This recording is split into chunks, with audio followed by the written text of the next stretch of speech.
만화는 이입해서 낭만을 즐기는 매체. 만화 주인공은 우리의 대리자죠. 꿈을 향해 나아가는 주인공의 모습을 보고 우리는 몹시 익숙한 나를 발견합니다. 그렇기 때문에 누구나 이입할 수 있게 만화 주인공은 젊은 남녀로 그려지는데, 오늘의 주인공 신호 우미코는 남편과 사별하고 혼자 사는 할머니입니다. 남편을 잃은 지 얼마 되지 않아 혼자 식사를 차리고 혼자 밥을 먹는 우미코. 그의 선반 아래에 있는 것은 고장난 비디오 테이프 기기와 고전 명작 영화들입니다. 영화 우미코의 취미. 남편이 49제도 끝난 만큼 영화관을 가기로 결심한 우미코. 물론 젊은이들 사이에서 자신이 튄다는 생각과 조금은 어울리지 않는다는 생각까지도 그녀를 콕콕 찌르긴 하지만, 남편과 처음 만난 그날도 영화를 봤었던 그녀. 하지만 그녀가 보던 건 영화가 아닌 객석만 신경쓰고 사람 참 별나. 당신은 영화를 좋아하는 게 아니라 영화를 보는 사람을 좋아하나봐. 영화와 함께 찾아오는 것은 운명적인 만남인 걸까요? 보고 있었죠? 객석요. 저도 가끔 객석이 보고 싶거든요. 이해가 가요. 자신의 마음을 알아주는 것만 같은 희고 늘씬한 청년에게 반가움을 느낀 우미코. 할머니가 이런 영화를 보다니 느낌 있네요.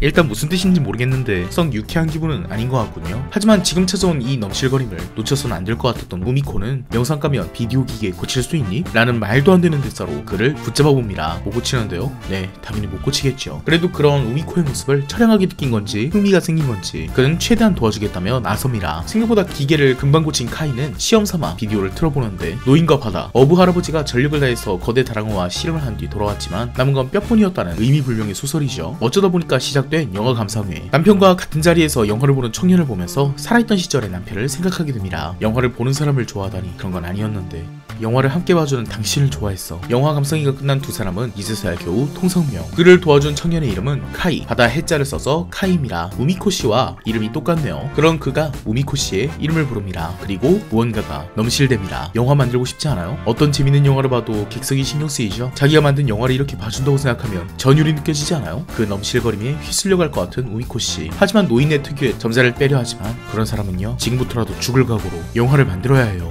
원서를 받을 수 있을까요? 엔딩 크레딧이 흐른다. 새로운 이야기를 위해. 바다를 달리는 엔딩 크레딧. 사실 원제는 엔드롤인데요. 엔딩 크레딧이라고 하는 것도 나쁘진 않은 것 같습니다. 이 작품 제가 제 책에서도 소개한 적이 있었죠. 순정만화 파트에서 소개했었는데 그 파트에서는 순정에 좀 더 집중을 했고, 이번 테마는 영화이니만큼 책의 테마와는 조금 달라질 예정입니다. 이 작품은 대중예술인 영화가 아닌 자기 표현적 예술인 영화를 주로 다루고 있으면 눈치챌 수 있을 거예요. 일단 기본적으로 주인공의 자아찾기와 작품의 주제인 영화가 결합되기 때문에 우미코 6개서는 딱히 전 세계에 걸릴 대작을 원하는 것이 아니란 걸 볼 수 있을 거거든요. 하지만 반대로 완전한 대중예술인 영화도 이 작품에서 주요 소재로 다루어집니다. 대표적으로 주인공의 일상을 변화시킨 카이라는 캐릭터도 세계를 노리고 있고, 이 소라라는 인플루언서 캐릭터도 나오는데, 이 캐릭터는 노골적으로 대중예술로서의 영화를 역설하고 있어요. 감독의 어깨에는 수많은 식솔이 달려있는데 이들을 먹여 살릴 영화를 만드는 것이 뭐가 나쁘냐고요. 하지만 주요한 주제는 역시 우미코가 카이를 만나며 시작되는 일상의 변화죠. 이 테마를 다양한 메타포와 변주로 보여주는데, 이걸 이제 얘기해보도록 하죠. 모든 예술은 관객에게 낯설음을 주죠. 하지만 낯설음만 주어서는 안됩니다. 도시전설 같은 공포도 우리가 흔히 보는 광경 안에 비틀림이 녹아있어야 공포가 생기는 법이고, 만화에서의 신선한 아이디어도 기존의 장르적 문법 안에 독특한 시퀀스를 넣어야 의미가 사는 법이듯, 모든 예술은 낯선과 익숙한 사이에서 줄타기는 하는 듯한 맛을 풍기죠.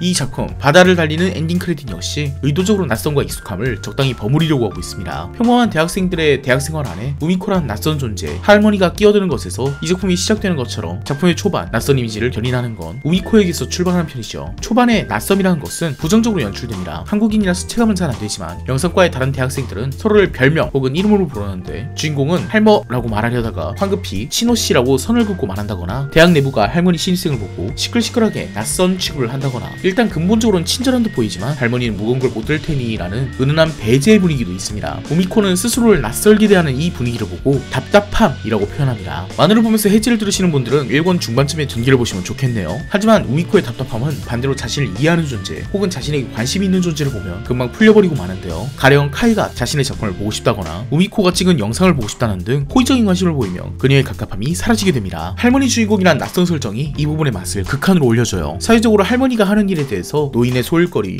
부유한 자의 취미 따위로 낯설게 보는 시각에 답답함을 느끼면서도 스스로의 작품을 소개하는데 부끄러움을 느끼자 자기 자신의 작품을 늙은이가 취미로 찍은 거야 라며 자기 목을 조르는 시퀀스를 보이기도 하죠. 낯선 것을 보여준 것이 예술이라지만 이런 낯선 낯섦은 사실 낯선 것이 아닙니다. 오히려 극한으로 타성에 젖은 거죠. 의뢰하는 말, 노인의 소일거리야, 할머니가 이런 걸 다 해요 등은 분명 낯설다는 감정에서 시작한 것이지만 누구나 낯설게 여기는 거면 그건 더 이상 낯선 것이 아니란 거죠. 그렇기 때문에 할머니가 대학교에서 낯선 취급을 받는다라는 이 아이디어 따위로는 예술을 할 수 없는 겁니다. 오히려 바다를 달리는 엔딩 크레딧은 할머니가 의뢰받는 낯선 취급을 초반에만 사용하고 중후반에는 완전히 뒤바꿔버리죠. 신호 우미코는 학생들을 따라서 클럽을 가기도 하고 학비를 메꾸려고 아르바이트도 하며 다른 감독들의 밑에 들어가 수련도 합니다. 대학생에게 너무 당연한 것을 할머니라고 하지 않는 낯섦은 타성에 젖은 거고 할머니임에도 하는 것은 재미난 낯섦이죠. 중반부부터는 아예 학생들도 할머니를 우미코씨라고 부르기도 하고요. 그런데 사실 저도 이건 나무랄 게 아닌 게 이 작품이 근본적으로 순정 만화라서 카이와의 관계가 미묘하게 연출되거나 하거든요. 작품에서 주인공을 할머니가 아니라 소녀만 바꿔도 전혀 이상하지 않을 장면들, 가령 2권 후반의 장면들을 보시면 좋겠네요. 이 작품 전형적인 보이미츠걸 형태의 작품이거든요. 제가 책에서도 썼지만 순정 만화에서 중요한 것은 사랑을 동반해서 내 인생을 뿌리까지 뒤흔들어줄 사람이 찾아오는 거예요. 그 사람이랑 나중에 헤어지든 잘못되든 소녀 만화에선 전혀 상관없는 일입니다. 순간의 로망이 내 삶을 뒤흔드는 그 드라마적인 장면이 아름다운 거니까요. 근데 사실 저도 이 작품을 보면서 순간순간 버거운 때가 있었습니다. 저도 사실은 이 작품이 순정인 걸 알면서도